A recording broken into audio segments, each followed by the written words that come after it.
ढाका में पाकिस्तान की भारी बेइज्जती हुई। जी हां, पाकिस्तान के विदेश मंत्री और उप प्रधानमंत्री गुलाम इशाक डार वो इस उम्मीद से बांग्लादेश पहुंचे थे कि बांग्लादेश और पाकिस्तान के बीच जो संबंध है वो और मजबूत होंगे, सुरक्षा को लेकर भारत विरोधी समझौता हो सकता है, बांग्लादेश पाकिस्तान की परमाणु सुरक्षा की शरण में आएगा, एक तरह से दास्ता ग्रहण कर लेगा।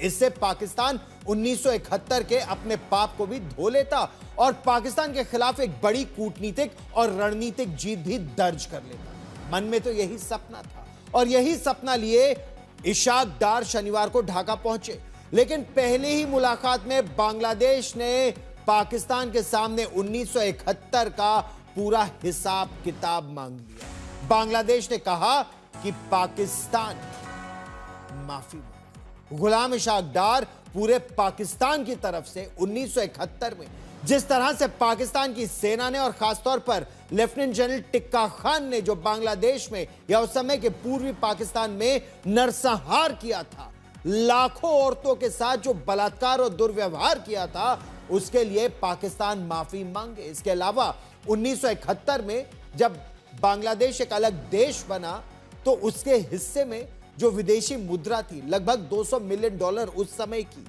वो वापस की जाए और वो भी सूद समेत। इसके अलावा बांग्लादेशियों का यानी बंगालियों का जो प्रोविडेंट फंड इस्लामाबाद में जमा होता था, जो पेंशन इस्लामाबाद से आती थी, चटगांव बंदरगाह का जो राजस्व था, वो सब पश्चिमी पाकिस्तान ने ऐंठ लिया था। कुल मिलाकर करीब $4.5 बिलियन बकाया है। 1971 से वो $4.5 बिलियन लौटाया जाए। और यह भी कहा कि 1971 के समय जो पाकिस्तान के लोग यानी पाकिस्तानी जो अपने आप को कहते हैं और बांग्लादेश में वो समय थे या पूर्वी पाकिस्तान में थे, पाकिस्तान उन्हें वापस ले ले, पश्चिमी पाकिस्तान ले जाए। और यह सुनकर पाकिस्तान के विदेश मंत्री के सारे अरमानों पर पानी फिर गया, उनके पैरों तले जमीन खिसक गई। काटो तो खून नहीं, झेप मिटाने के लिए वो शेख हसीना और भारत विरोधी लोगों से मिले, लेकिन पाकिस्तान की मीडिया ने ही उनकी कलई खोल कर रख दी। देखिए किस तरह बेइज्जत हुआ पाकिस्तान, कितना मजाक उड़ाया गया पाकिस्तान का, और बड़े बेआबरू होकर बांग्लादेश के कूचे से निकले हैं गुलाम इशाक डार। भारत को जलाने चले थे पाकिस्तान के विदेश मंत्री। ऐतिहासिक दौरे पर ढोल पीटकर ढाका पहुंचे थे। चुन चुनकर भारत विरोधियों से की मुलाकात, मगर बांग्लादेश ने बिठाकर 1971 का पूरा हिसाब किताब सामने रख दिया। दो टूक कह दिया, 1971 में जो जुल्म किए उसके लिए माफी मांगो। 1971 में बंटवारे के समय पाकिस्तान के बैंक में जो पैसा पड़ा था, विदेशी मुद्रा, कर्मचारियों का पेंशन, पीएफ, उसके $4 अरब 32 लाख सूद समेत वापस करो। और तीसरा, 1971 के बाद भी जो पाकिस्तानी बांग्लादेश में रह गए उन्हें वापस ले जाओ। सोचिए, वो पाकिस्तान जो खुद दुनिया से भीख मांगकर अपना पेट पालता है, वो भला $4.5 अरब कहां से लौटाएगा? तो इशाक डार का ढोल बांग्लादेश की मांगों को सुनते ही फट गया। कंगाल पाकिस्तान बांग्लादेश को दे ही क्या सकता था?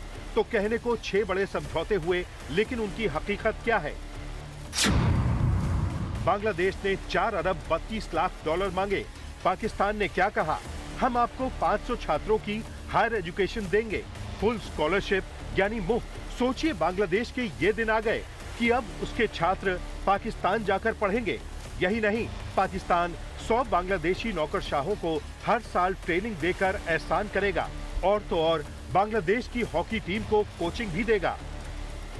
सोचिए, कहां ब्याज सहित करीब $8 अरब का बकाया और कहां ये सब। तभी तो ये दोनों कंगाल देश आपस में ही लड़ बैठे।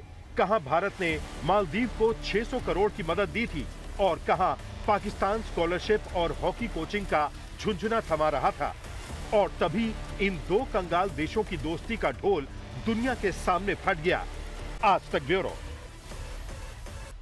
हॉकी कोचिंग की जब बात करें तो भारतीय पुरुष हॉकी टीम दुनिया में 7वें नंबर पर है, 7वें रैंक पर है। पाकिस्तान की टीम 15वें नंबर पर है। तो बांग्लादेश इस ऑफर को सुनकर भी पाकिस्तान को कोस ही रहा होगा।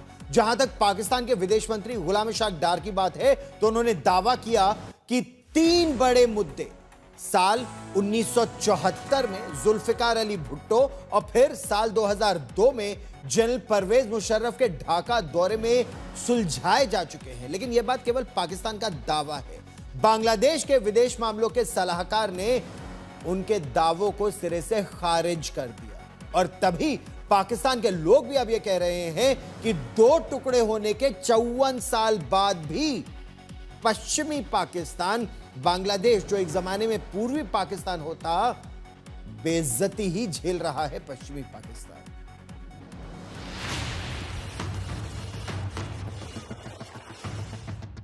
शेख हसीना का तख्ता पलट करने वाला नाहिद इस्लाम।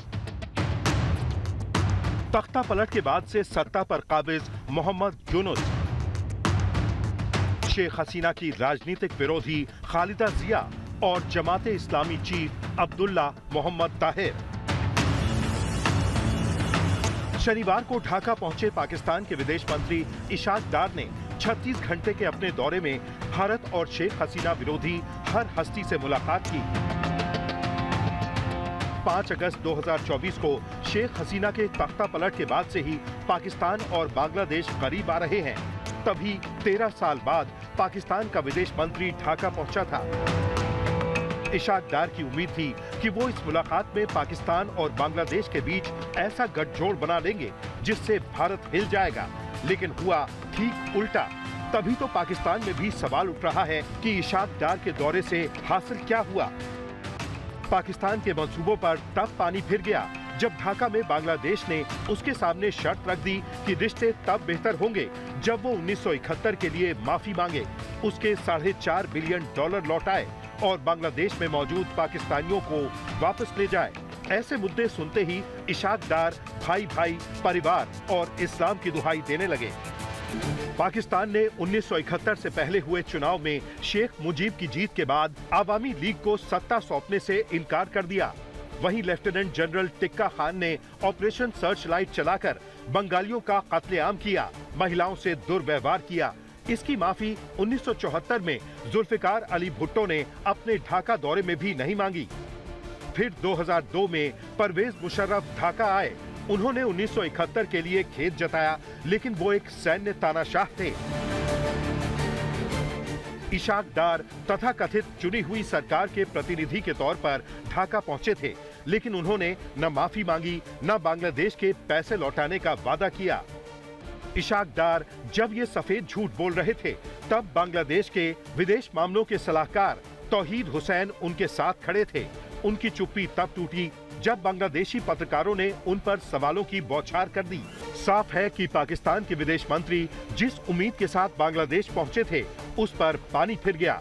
फिर जैसे जैसे वो पाकिस्तान वापस लौटे और ट्वीट कर झंडे गाड़ने का झूठा दावा भी कर दिया, लेकिन पाकिस्तान में उनके पहुंचने से पहले ही उनकी लानत मलामत शुरू हो चुकी थी। आज तक ब्यूरो। पाकिस्तान का प्रयास यह है कि किसी भी तरह बांग्लादेश के साथ मिलकर भारत को घेरा जाए। साम दाम दंड भेद कुछ करने को तैयार है पाकिस्तान। कैसे कर रहा है, हम आपको यह भी समझाने का प्रयास करते हैं। दरअसल पाकिस्तान के विदेश मंत्री गुलाम इशाक डार ने बांग्लादेश की अंतरिम सरकार के मुख्य सलाहकार मोहम्मद यूनुस से भी मुलाकात की। इस दौरान दोनों ने सार्क यानी दक्षिणी एशियाई सहयोग संगठन, क्षेत्रीय सहयोग संगठन की बैठक को शुरू करने का उनका प्रयास था। कैसे, हम आपको समझाने का यहां पर प्रयास करते हैं कि किस तरह से पाकिस्तान की कोशिश यही है किसी तरह से सार्क देशों को रिवाइव किया जाए। कौन कौन है सार्क में? भारत के अलावा अफगानिस्तान, बहुत जरूरी आपके लिए जानना। भारत, अफगानिस्तान, बांग्लादेश, भूटान, मालदीव्स, नेपाल, पाकिस्तान और श्रीलंका इसमें शामिल है। आखिरी बैठक कब हुई? 2016 में इस्लामाबाद में होनी थी। इससे पहले 2014 में नेपाल में हो चुकी थी, काठमांडू में। वो 18वीं बैठक थी। 19वीं बैठक पाकिस्तान में होनी थी, लेकिन 2016 में ही उड़ी में आतंकी हमला हुआ। 19 भारतीय जवान उसमें शहीद हो गए थे। भारत और पाकिस्तान ने भारत ने कहा कि हम पाकिस्तान नहीं जाएंगे जब तक वो आतंकवादियों के खिलाफ कार्रवाई न करे। भारत ही नहीं, बांग्लादेश भी भारत के साथ था, भूटान भी भारत के साथ था, अफगानिस्तान ने भी इसमें भाग लेने से इनकार कर दिया था। पाकिस्तान विवादित मुद्दों को उठाने के लिए भी सार्क के मंच को हाईजैक करने की कोशिश करता है, लेकिन पाकिस्तान हर बार फेल हो जाता है और यही वजह है 2014 के बाद सार्क देशों की कोई बैठक नहीं हुई है। फिर भारत ने क्या किया? भारत बिम्स्टेक को लेकर आया। शेख हसीना के वैसे तख्ता पलट के बाद जब से बांग्लादेश में मोहम्मद यूनुस के हाथ सत्ता आई है, बांग्लादेश और पाकिस्तान मिलकर सार्क की बैठक को आयोजित करने की बात तो करते हैं, लेकिन भारत ने पाकिस्तान को अलग थलग करने के लिए जिस तरह एक बड़ा कदम उठाया था, बिम्स्टेक, और बिम्स्टेक को आप बिल्कुल विस्तार से समझिए, यह बहुत महत्वपूर्ण है। बांग्लादेश, भूटान, भारत, म्यांमार, नेपाल, श्रीलंका और थाईलैंड, ये हैं बिम्स्टेक के सारे देश।